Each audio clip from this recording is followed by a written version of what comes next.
Anda boleh lihat harga emas Public Gold pada tahun 2009. 1 kilogram emas boleh dibeli dengan harga sekitar RM112,749.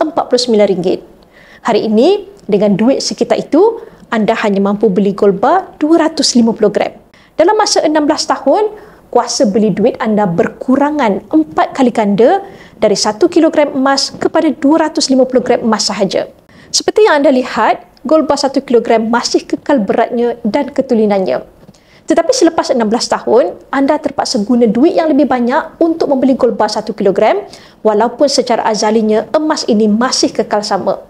1 kilogram ini jika dijual hari ini, anda sudah mendapat jumlah bersih RM436,183.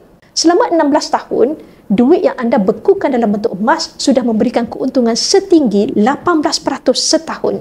Dari sini kita tahu bahawa yang pertama, jika anda simpan duit dalam jangka masa panjang, nilai kuasa beli duit tersebut akan hilang walaupun nombornya kekal sama. Yang kedua, emas adalah medium simpanan yang sangat baik untuk simpanan jangka panjang berbanding dalam simpanan dalam bentuk wang fiat. Bagi yang berminat untuk menukarkan simpanan jangka panjang anda ke dalam bentuk emas fizikal, anda boleh rujuk pin video saya untuk 5 langkah daftar akaun Public Gold dan saya akan bimbing anda dalam cara dan langkah-langkah simpanan emas yang terbaik untuk anda.